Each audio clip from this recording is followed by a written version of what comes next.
Clayton Kershaw isn't even close to facing hitters, which is kind of stressful seeing as how the playoffs begin next week.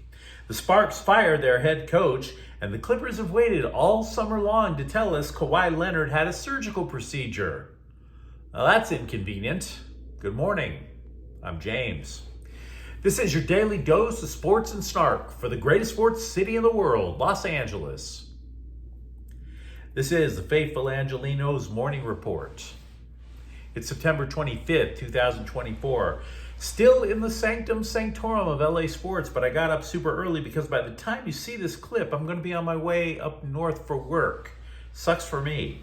But if you like being in the know about LA sports, clickety-clack the like button. Clickety-clack the subscribe button. There's a notification bell. Hit that. It'll let you know when we drop new content. Sharing is caring. Let people know we exist. And by all means, comment. Now, before we go through the news and notes and look at the scoreboard, Slime Diego 4, Dodgers 2. Cue the middle-aged white guys across San Diego who want to rap about a goose. The Padres pull to within 2 games of LA. Dodgers get just 2 runs in spite of 9 hits. Frustrating night. The game actually ended on a triple play. Meanwhile, today, Slime Diego is going to play the Dodgers again at 7. Jack Flaherty is 13-7 with an ERA of 3.10. Dylan Cease is 14-11, an ERA of 3.42. And Sporting Kansas City is in town to play LAFC at 7:30. It's the finals of the U.S. Open Cup. But LAFC has lost its last 4 finals appearances, and they haven't won in their last 5 matches overall. So what do you say we get to the news? Dave Roberts said, quote, "We're in a holding pattern with Clayton," unquote, regarding 3-time Cy Young Award winner Clayton Kershaw returning to pitch this year. Considering this is the last week of the regular season, I'm really struggling to see where there's a plus in all of this right now. Roberts told the LA Times, quote, "I don't think there's been improvement. I don't see him facing hitters this week," unquote. Now, what's exactly holding Kershaw back? Roberts wouldn't get specific, which is troubling because we've also been reading reports about Kershaw taking a number of bullpen sessions, including one where he threw at least 80 pitches. So now you're wondering once again about the Dodgers playoff rotation. He was considered a potential reinforcement to the rotation. You cross that off, now you're looking at Landon Knack possibly being the 4th starter, and if Walker Buehler keeps face planting, maybe even the 3rd. Meanwhile, the Dodgers have promoted reliever Edgardo Enriquez and his 104-mile-an-hour fastball to the majors. Can you blame them? Only 9 pitchers have been able to hit that mark since 2008. But it begs the question, what is the over-under on innings pitched before he has to have a second Tommy John surgery? You heard me. A second. He's already had one. Meanwhile, we have no idea who the sources for this guy are, but there's a joker on Chicago Sports Talk Radio claiming that Dodgers coach Clayton McCullough is the leading candidate to manage the White Sox next year, provided, of course, that dude would want to move to Chicago, let alone manage the White Sox. Meanwhile, an anonymous coach in the American League added, quote, "I was told not to get my hopes up for the job. They love McCullough and think with his background and pedigree, he is the perfect manager to help develop and grow with the young group they are building there," unquote. Now, the first base coach has interviewed for 3 managerial jobs before, with the Mets, Cleveland, and Kansas City. Kurt Miller was a 2-time WNBA Coach of the Year who could not rebuild the Sparks in 2 years and was summarily fired Tuesday. Now, I say he was a 2-time Coach of the Year not to absolve them, mind you. He was 25-55 in his 2 years in LA. Last season, they finished 8-32, which was not only the worst record in the WNBA, but it is far and away the worst season in Sparks history. You are going to read scribes lamenting how Miller just wasn't given enough time to try to rebuild. But you cannot expect to keep your job with a record of 8-32. You can't. Nobody should expect to keep your job with a record that bad. But you got to ask yourself, how effed are the Sparks? They've missed the playoffs now for 4 consecutive years.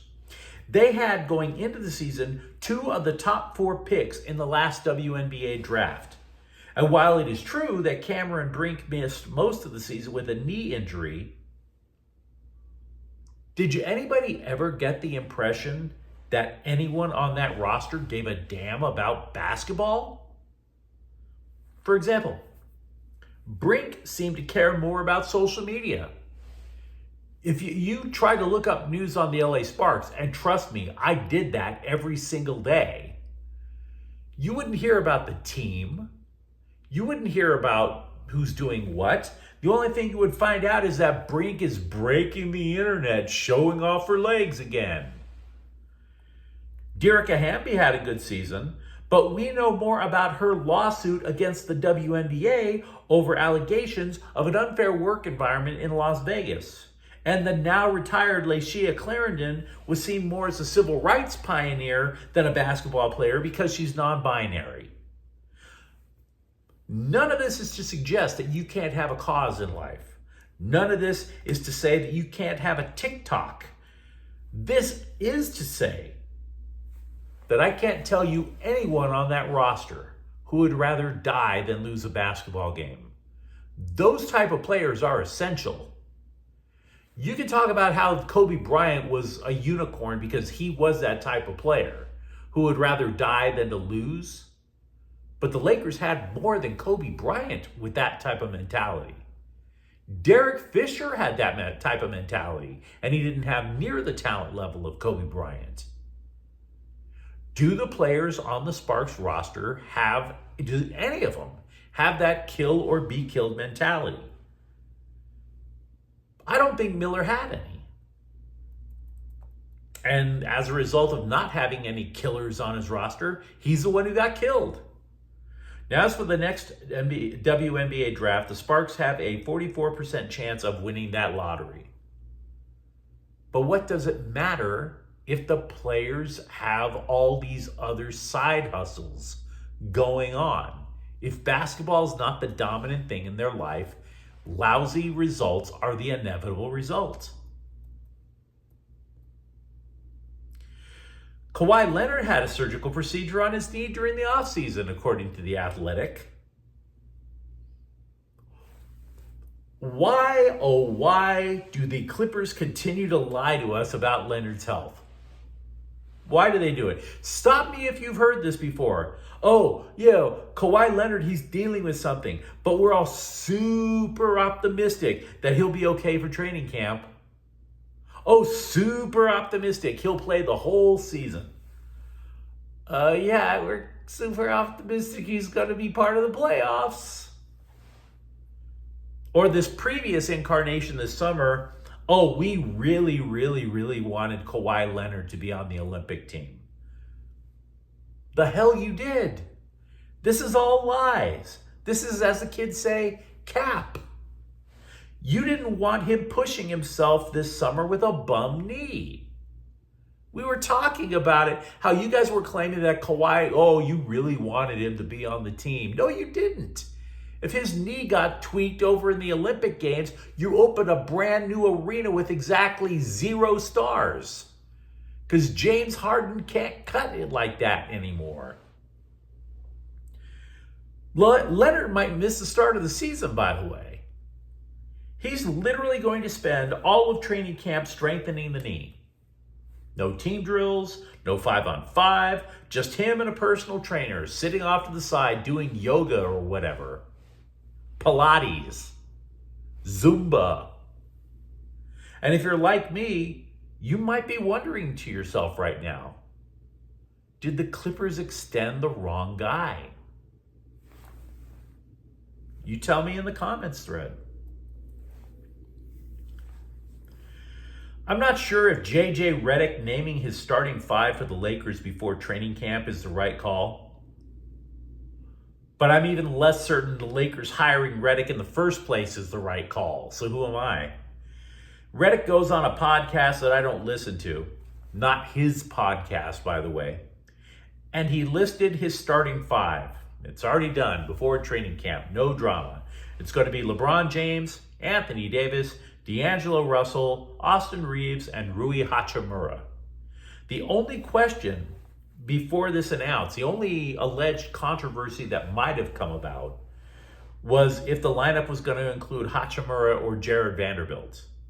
Now, Redick noted that the five he's chosen went 23-10 last year when they were the starters under Darvin Ham.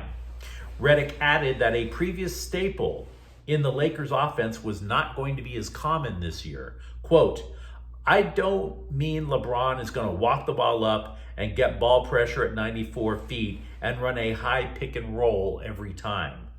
That's not how we're going to play. I think in terms of what the offense is going to look like, there will be a decent amount of movement, unquote. Now, for those of you guys who watch a lot of Laker basketball, yeah, it was a little predictable, but it was still effective. LeBron would take it up court, summon Anthony Davis to set a pick at the free throw line, and either James or Davis would have a clear shot. Lincoln Riley talked up the USC offensive line after Michigan's defensive front cut them to ribbons on Saturday. Remember, if you saw the game, 2 Trojan starters were benched and Miller Moss was pressured on 40% of his dropbacks, 22 times in all. Riley said left tackle Elijah Page was benched not due to his play, but from cramps. Really? Because Page participated on special teams after the fact. So, meanwhile, Riley would not commit to bringing back the same starting five against Wisconsin. When the LA Times asked if they could speak with the offensive line coach, Riley was like, nah. Tight end Lake McCree was seen shedding tears during the Michigan game. In his case, he was on the bench not due to performance, but a knee injury. He was taken out at the knees by a Michigan player just 2 months after McCree had completed rehab for a torn anterior cruciate ligament. McCree's season is not over, though. Riley said McCree was incredibly lucky it wasn't worse. The coach, also added that the hit was legal, but that he also wishes that type of hit where you're kind of going below the waist would be outlawed. You might have noticed that Bear Alexander still is not in the starting lineup for the Trojans defense. This despite the scribes considering Alexander an elite prospect in their preseason magazines. And despite the Trojans doing whatever it took not to have him enter the transfer portal. Alexander had been criticized for not playing hard. He participated in only 21 snaps in the Michigan game. So he's taken to social media asking for his freedom. Now, whether that means freedom from the bench or freedom from the program, I can't tell you. Riley, meanwhile, tells the scribes, quote, there's no story there. I know you guys are looking for one. Like, there's no story there, unquote. Now, on that point, I think Riley is, what's the word I'm looking for? Lying. He's lying. But I don't even have a problem with him lying. I really don't. USC is playing competent defense. And then Riley followed that up by telling the LA Daily News something that was extremely truthful. That it should be hard to get time on the Trojans' defensive line. Quote, it wasn't hard last year, and that's why we weren't very good up there. We're pretty decent up there, and it's hard. The margins are thin. It's competitive.